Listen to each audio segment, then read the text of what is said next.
Hi. Welcome to Connection, Community, and the Burden of Self-Sufficiency, our last workshop of 2022. Yes, we are very excited. I think we're just going to share it with everybody too. I think we should just give it to everybody. It's a good one. Let's do it. This is an important one, we think. So we're just letting it out there. Yep. Yeah. So we should get started. Yeah, let's do it. Sorry, we were right before we hit record, we were having a very passionate conversation about cheetahs, and maybe we'll get to that later. Yeah, it might come in. It's might come up. Relevant to the self-sufficiency issue. Yeah. So we have 3 bullet points to go over today. We're going to keep it to half an hour because we know you guys are busy. It's a busy time of year.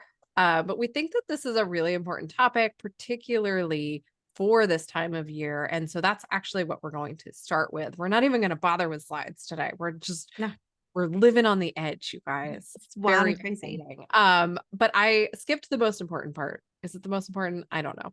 I always introduce us, and today I have forgotten. So I am Riley.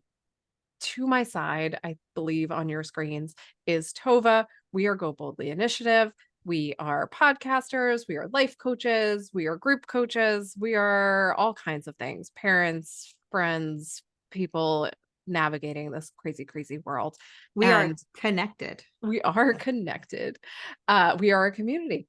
And we are going to talk to you guys today about something that is relevant to the moment and will be relevant in your future. And so what we want to start talking about is why it is so important to talk about community, connection, and the burden of self-sufficiency right now. And now, obviously, you may be watching this in the future, and that's fine too, because this is relevant all the time. But this particular moment, it is the holiday season. And I'm just going to lead with a slightly funny story because yesterday I was in Costco, and let me just say that I went to Costco hungry, and everyone knows that that's a bad idea, right? Like it's just never good to go to any food store hungry, but I did. And so I was slightly delirious and like a little bit punchy. And I'm walking around Costco, but I went in knowing it's going to be crazy there because it's the holidays. So I like did some deep breathing and I was like, I'm just going to be cool. I'm going to get my stuff and do what I need to do in Costco. It's going to be fine. This is the Costco community. So I went in, I'm tooling around Costco with my enormous cart, and I'm sitting in like a cheese aisle or something. And I'm just waiting for my turn because there's like 70 people in the aisle. And cheese is important this time of year as well as connection and community. So there is one woman who comes through. She's probably in her 50s, seems like regular woman. She comes through and there's another woman with her cart sort of like angled and she's getting stuff off the shelf. And she also seems like a regular, like average lady shopping. And the woman coming through with her cart just like barrels into this lady's cart and hooks onto it and just drags it down the aisle. And I, being delirious with hunger and trying to stay sane, start laughing hysterically because that's what one does. And the whole thing played out, and it was a bizarre, wild, strange scene that I've never experienced before, where the aggressive cart pusher didn't even say anything. She just kept dragging this lady's cart down the aisle. And then the cheese lady was just like, what's happening? This is a very strange experience. And I still feel the need to cackle, but I will control myself for all of you. So why am I telling you this story? One, it was hilarious and I can't believe it happened. But two, this time of year, people start to lose their minds a little bit, right? Like people get a little bit wild, get caught up in the stress of things. They get caught up in the anxiety of things. They like do things that maybe are a little out of character and maybe not within the norms of their typical community, right? Like, I don't think in August I would have seen that lady dragging this other lady's cart down the aisle without any form of communication prior to it having happened.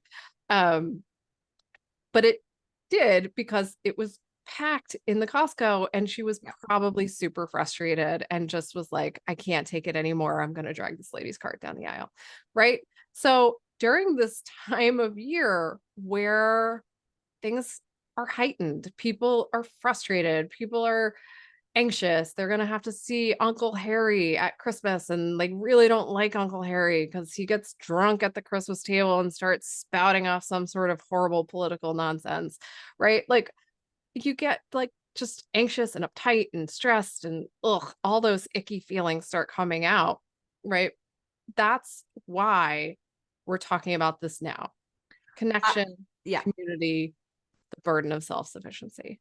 Then there's another layer, though, just added to the icky, stressful Uncle Harry feelings of it all, which is we get sent these messages that it is the most magical time of the year. Oh, yes. And everything needs to be wonderful.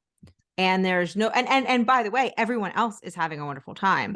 And no one else is feeling stressed and everyone Right. else can get everything done and everything, like everybody else is doing wonderfully and everybody else has wonderful plans and is doing so many things and no one's stressed. Now, I do think as much as social media gives us that image, it also gives us space to have moms going and dads going, people going like, oh my gosh, I'm so busy. Like Right.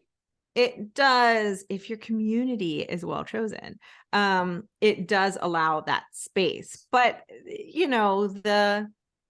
the movies and the music and just everything is screaming like this should be magic. And that's people who celebrate Christmas, and people who don't celebrate Christmas have a whole other thing of like trying to figure out how to navigate that in a country that is like bonkers over Christmas. Right. So like that's a whole other thing Yeah. to deal with. Yeah. So yeah, it's a lot.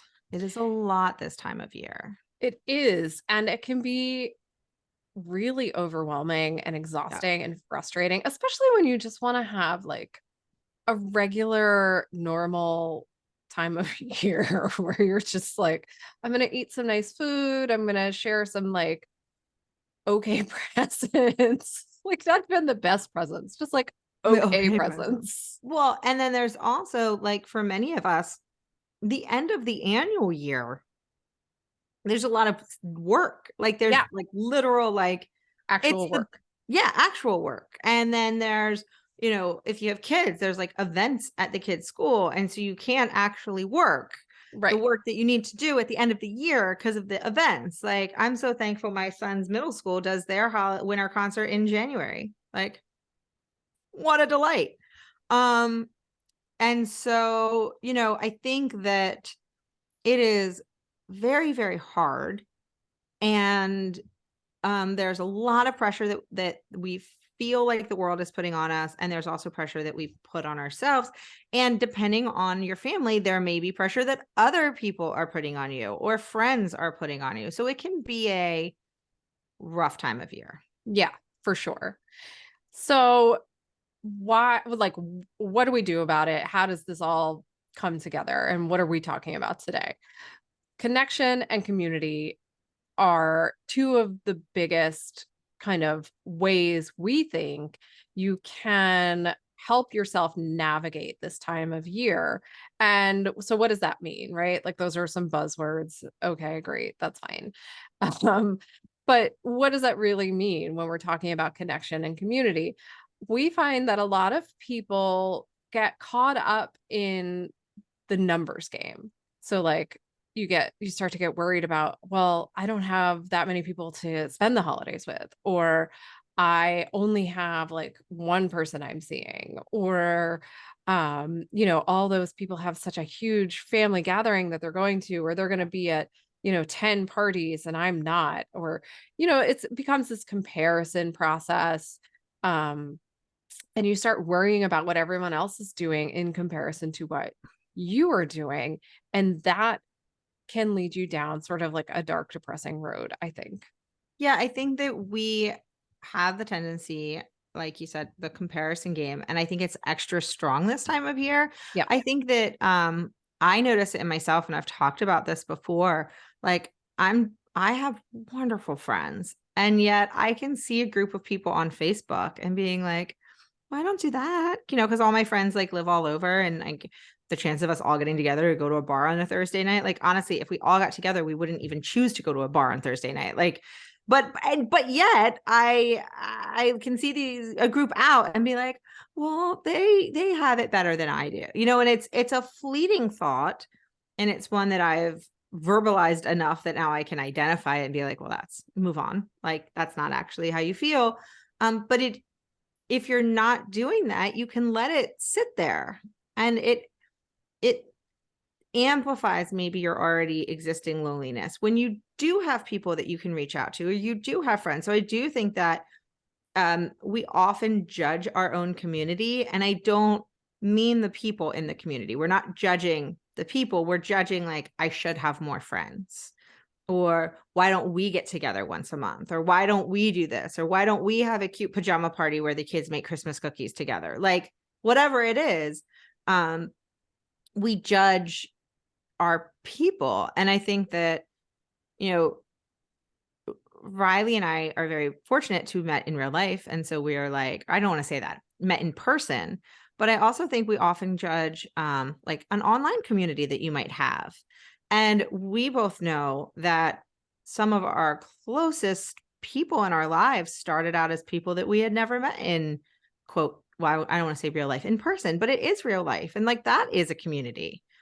And I think that people have developed communities online, especially during COVID, and maybe those are your greatest support system. Um, this is going to sound like a hard right, but it's not. But there was a Grey's Anatomy, and it was a really special Grey's Anatomy, and I really liked it. But a man was getting surgery on his face. He was getting plastic surgery because he had a scar for some reason. This was like many, many seasons ago.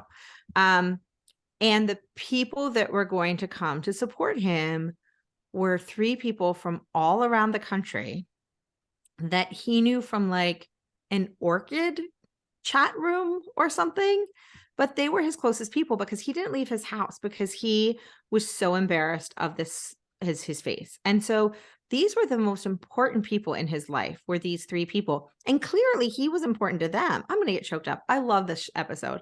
And because they came from all over the country to support him for the surgery. And when they got there, he suddenly panicked that they would judge him and they wouldn't want to see his face. And he sent them away. And the surgeon was like, this is a really serious surgery. And the only reason I agreed to it is because you had people to support you afterwards. Like, you need people in your home. And if you send them away, I cannot do the surgery. And obviously he came back, and they were this orchid group, and they compared his scar to an orchid, and it was a lovely moment. But the point of all that is, there were 3 people that this man knew, and they knew them online. And he had built such a strong connection to them that they flew from all over the country as strangers but they weren't strangers. And so I think that I'm just saying that as an example that your community can be just a handful of people, and it matters. That matters, and we should not judge our community. And like I said, we're not judging the people in it. We're judging like the quality of it somehow. It's the quality of the connections that Yep. is what will determine how you feel about those relationships, right? And how you feel about yourself within those relationships. Because, I don't know how many times I've been in a large group setting and felt like I was all by myself. Right. And that has as much to do with me as it does to do with the large group I was in. Yep. But it is about finding connections that are meaningful to you, and building on those and deepening those and finding ways to relate to people that is meaningful to you. And so when we're talking about this idea of connection and community, we're talking about something that requires you to actually put some effort in and to build those relationships. Um, And I think everyone's, well, I don't know if everyone, but I think a lot of people have had that experience of being in a room full of people and feeling completely alone or feeling lonely or uncomfortable or like you didn't belong, right? And I've had all so of those yeah, experiences. yeah, exactly. And so, you know, and it that can happen any time of year, but it certainly can happen now, right? Because we're all, it's like that time of year where you have all the Christmas parties, the Hanukkah parties, the New Year's Eve parties will be coming up, and you'll be surrounded by people you don't know necessarily. And if you're not someone who is super comfortable in that kind of environment, then it can be really awkward. And so figuring out how to navigate your way through that and build connections and build relationships is really, really important. And it starts with a base of connection. It Right. starts with a comfortable base. And that, of course, starts with, as always, being comfortable with yourself. And that's where all of it comes from, right? Figuring out how to be comfortable with yourself, which is, it can be one of the hardest things to do.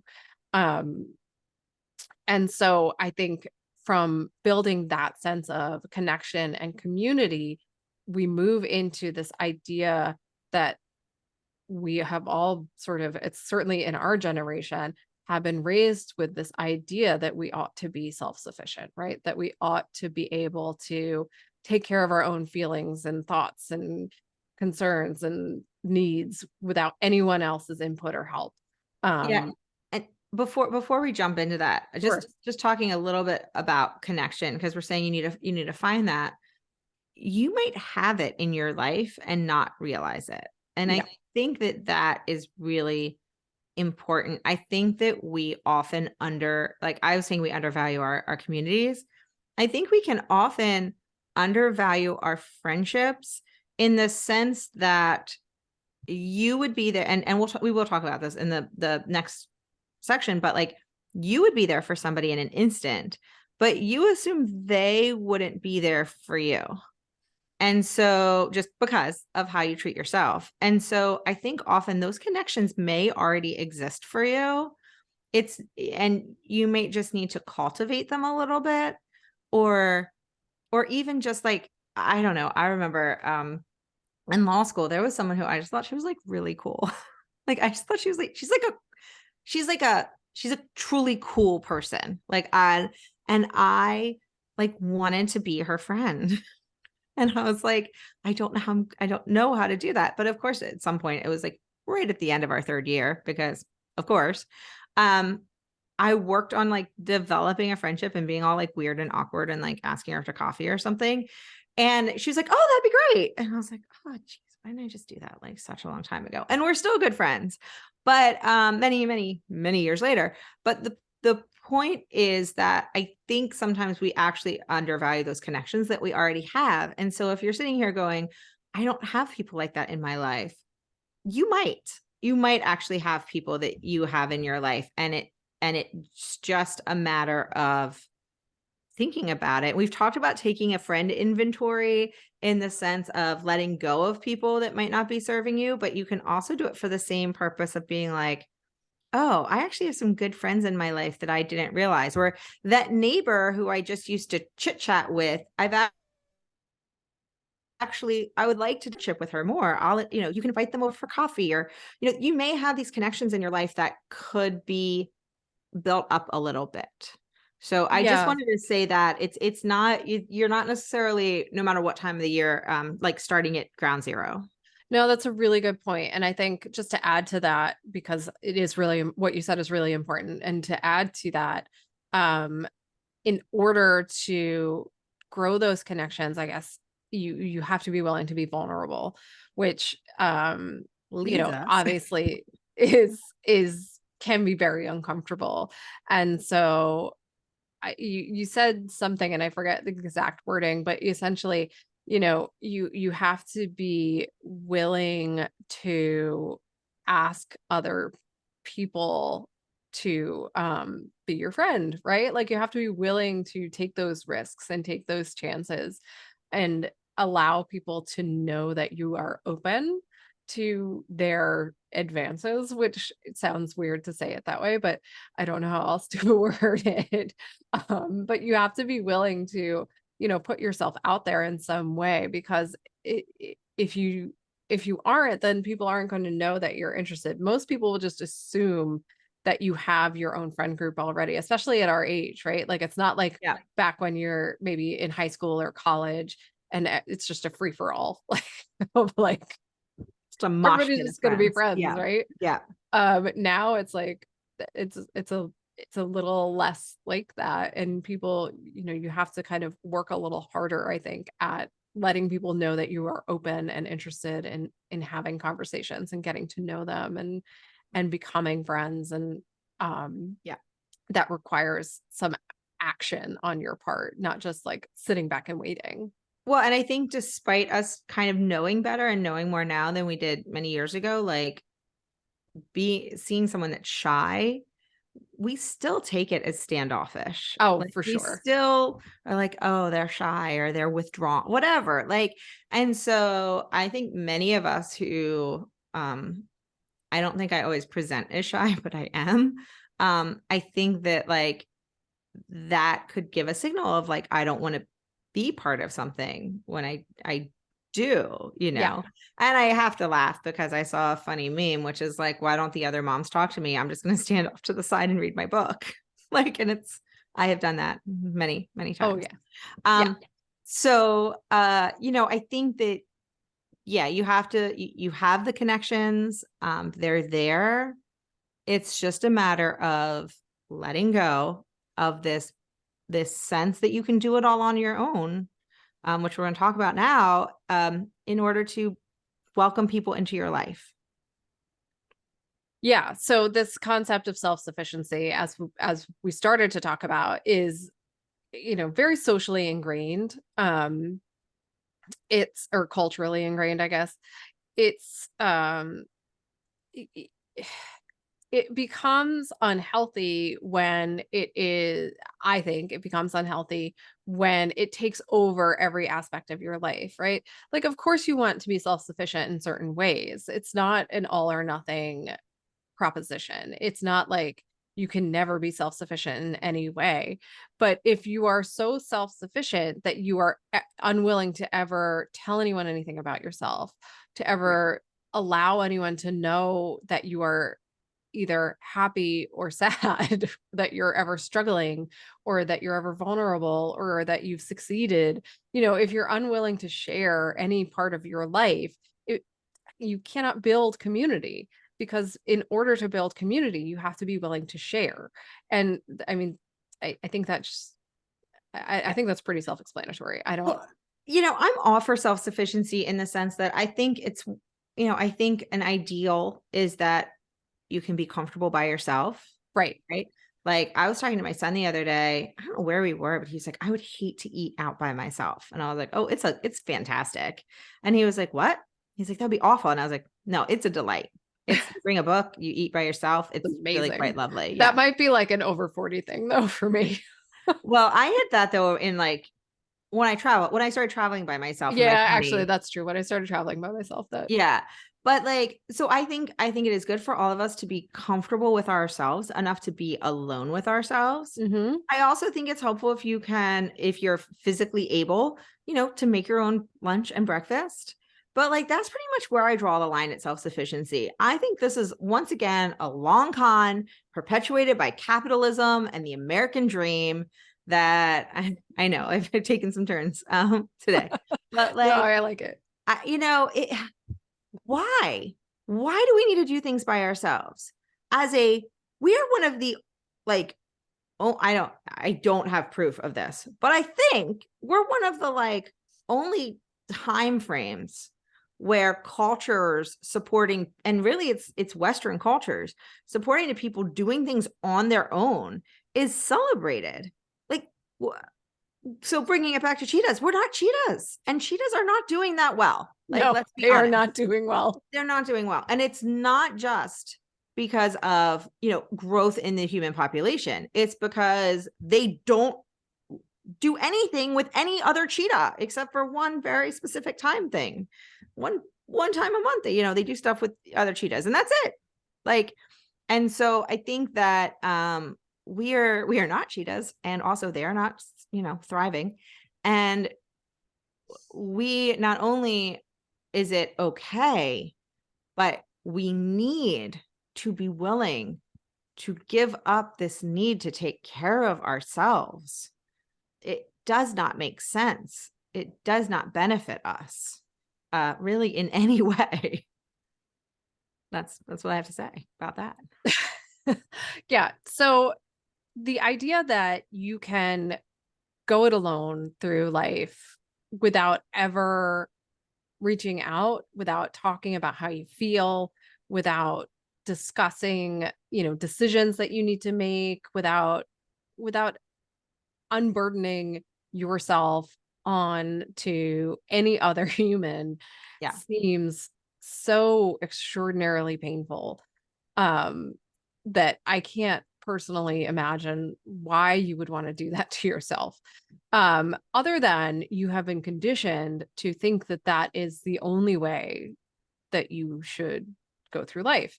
Now, I think that there are degrees of this, right? There are people who have been conditioned to think that you don't talk about how you feel, but you can talk about making financial decisions or Right. some other variation of the scenarios. Uh, I think that the healthiest way to look at this is to understand that within community and within relationship, whether it's romantic, friendship, familial, whatever it is, there are different people who belong in your life for different reasons. And so when, and it doesn't matter what category they fall in, that doesn't define the reason that they're in your life, right? Like your spouse doesn't have to be the person you talk to about certain things. It's the relationship that guides the conversations, right? I don't talk to my husband about every single aspect of my life because he's not the right person for that. Right. And that has nothing to do with him being my husband. It has to do with our relationship between us. And you have to figure that out for yourself. But the point of all of that is that this idea that we must be burdened with all of our own internal workings and never allow any of that out is so unhealthy as to lead to all kinds of things like depression and anxiety and stress related medical issues. And no, I don't have like a site for that, but I do have a lifetime of experiencing Well, that. and to be honest, we all know that the mental health system in our country is a Garbage. disaster. And so that essentially supports this like if you are already thinking, I need to be able to handle this on my own, and then you try to get help, and then you're like, oh, I guess I do just have to handle this on my own. Right. Because if you're struggling with a mental health issue, you can't be the one that has to navigate the mental health system. You have to have somebody else to do it for you, You need an right? advocate. Yeah, it doesn't work. And so I do want to talk like it's we have to let go of that concept for ourselves individually, but I also want to talk about what that means when you are the person that someone might reach out to, or when you're on the other side of Mm, that, which is that I think we minimize our importance in other people's lives. And I think we do it all the time. yeah. And I don't just mean like your spouse, like hopefully you don't minimize your importance in your spouse's life, but I mean like your friends, your family, and you think that it's no big deal if they don't hear from you. And I don't mean to say that like that you should be pen pals with everybody and writing like lengthy letters or dropping everything to go to their house, but I think we do really minimize the role that we play in other people's lives, and the role we play in our community and the connections that we have and how other people look to us for those connections. And so it can be as simple as connecting with a text message. And I just received a message from a friend who I connected with on Facebook a couple years ago. We didn't go to the same high school, but we were like in the same, I guess, like regional orchestras and stuff. And like she was one of my favorite people in high school. And after high school, maybe after college, we totally lost touch. And somehow we found each other on Facebook. And then I don't think we were very excited. We found each other during the pandemic. And then we haven't really interacted at all. And she just sent me another message and she was like, it's been a long time and I felt bad about not connecting, but I think we should. And I of course have not responded yet because that is who I am, but I was so excited. Like, I don't think we recognize our own value in other people's lives. And it's important for us to know our worth, but it's also important for those people who are trying to go it alone to know that they don't have to. And I think we're all sometimes the person trying to go it alone. And sometimes it's okay, but a lot of times it's not. Yeah. And we talked about this a little bit before we started recording today. And it's the question of like, what is our obligation, right? What is our, I don't know what other word to use. I mean, that seems like such a heavy word, but what do we need to give back to our community? And not in a negative way, but in a sense of like, when we agree to live in a community, when we agree to be a part of something bigger than us, yeah, what are we giving back? And it shouldn't feel like a burden, right? And if it does, then think about that. Like, what part of it feels like a burden? And maybe it's not the right community for you.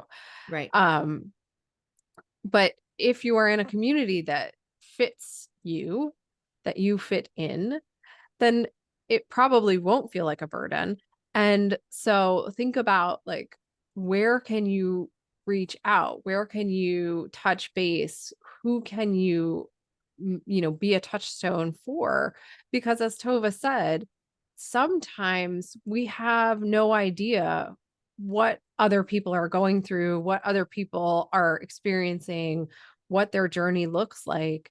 And that text message can mean a great deal more than we anticipated, or the note that we send in the mail, or just being on somebody's Christmas card list, which, by the way, I do not do Christmas cards. So sorry, everyone, you will not get one from me. I gave them up years ago. But in all seriousness, like if I get a holiday card from somebody who I didn't know I was on their holiday card list, I love it. I think it's great.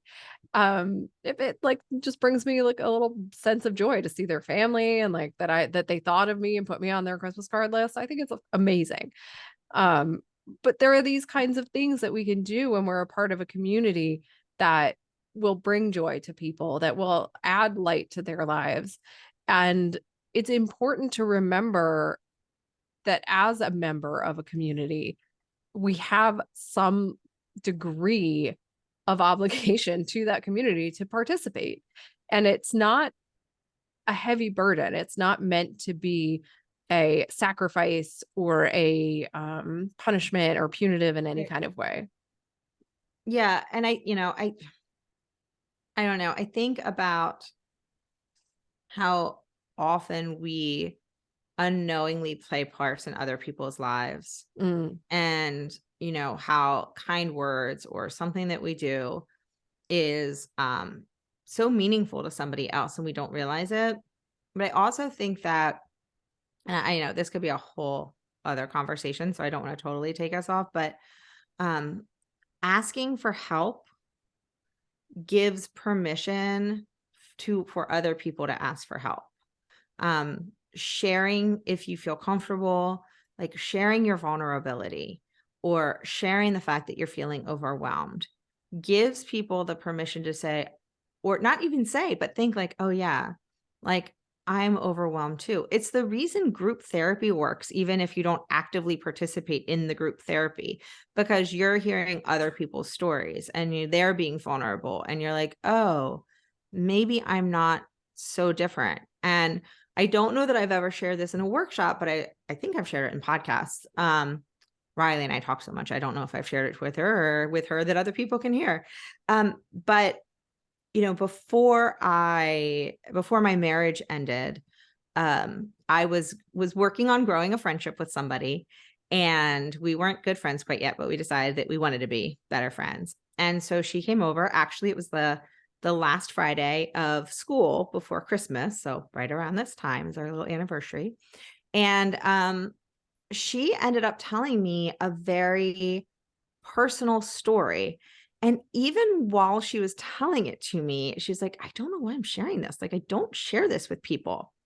And then when I needed help and I needed to be vulnerable and I needed to share something with somebody that in my community, and I have, I'm very lucky to have good friends, but none of them at the time were in my community, like in the town that I live in. They were in my community, but they weren't in my actual town. But because she had shared something incredibly personal, not sure why she did it, I was able to reach out to her and ask for help and share what I needed to share. And we both agree that there was something special, that there was something, a higher power, God, the universe, that told her to share something with me because I would need it later.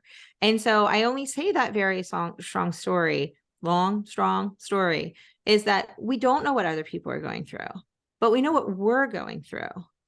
And I'm not saying you need to be vulnerable with everyone in the world, but you can even ask for help in little ways or indicate that you're feeling overwhelmed or you're feeling tired, or even a comment at kid pickup that's like, I love this time of year. I love the magic, but I am so exhausted. I just can't wait to get to January. Even a comment like that to somebody can give them space to have feelings that maybe they weren't allowing themselves to have. And so part of us all sort of getting rid of this need, this burden, taking ourselves out of the cult of self-sufficiency is for all of us to acknowledge that it's hard and maybe we don't have to do it all by ourselves. Yeah. And giving that space to other people, it's circular, right? Like then they give it back to you and you give it back to them and it keeps going. And when you build that kind of trust with somebody else, what happens is it grows, and that's how you build sort of more meaningful relationships, right? Yeah. And that's what we're talking about, is building a community that works for you, which is what we said in the very beginning, is if you want meaningful relationships, if you want deeper connections, then you have to work for them. You have to find people who are your people. And, we talk about this with our kids all the time. Tova, I don't think you mind me sharing that, but like, I talk, my kids struggle sometimes, and I'm tell her, listen, you have to find your people, and that's going to take Yeah. time. Your people, not everybody's going to be for you, and you're not going to be for everybody. And that's okay. Like, life would be boring. The world would be boring if we were all the same and we were all, for everybody. So, keep that in mind as you're going through this sort of process. It's okay if there are people who aren't for you in your community, right? But you will grow your community, you will grow those relationships, and you will feel more connected and stronger as you go through the process. Yeah. And as you let go of this, as we say, cult of self-sufficiency, which is an unfortunate side effect of our upbringing, I suppose. Yeah. And Um, one more thing, and then I promise, because I know we're like hitting our way past yeah, our time, which is that because I don't think we realize this, but like joy can be one of the most vulnerable feelings because you're afraid it's going to go away, right? Like, and I was watching a George Clooney movie last night, and he was saying, when your kids are in pain, it kills you. But also when things are going really well for them, you're just like so worried because what happens when it doesn't keep going? But I think that like it can also feel incredibly lonely to not be able to celebrate your own successes with somebody. And so that if you feel more comfortable with your celebrations, right? And maybe you don't, because like I said, it's incredibly vulnerable. But that can be another way to share your life with people and say, it's hard. But it takes, I guess I'm just saying, we talk a lot about the sadness and the hard stuff, but it takes vulnerability to share everything, frankly. to share anything, right? To Yeah. share any honest feeling takes vulnerability. And to be honest about who you are and the real person underneath whatever stuff Yeah. takes vulnerability. And sometimes we don't even know we are masking the real person. So, the next time you're talking to somebody you don't know that well, think about what's really happening.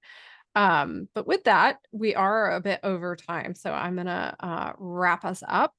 We will be back in 2023 with more workshops. If you have topics you want us to cover, feel free to send us your ideas. We're always open to suggestions. You can reach us on social media. You can find us on email. You can go to our website. We have lots of places you can reach us. And we love to hear from you. So feel free to reach out anytime. Otherwise, we will see you back here in January with Woohoo. more topics. So until then, have a great new year, everyone.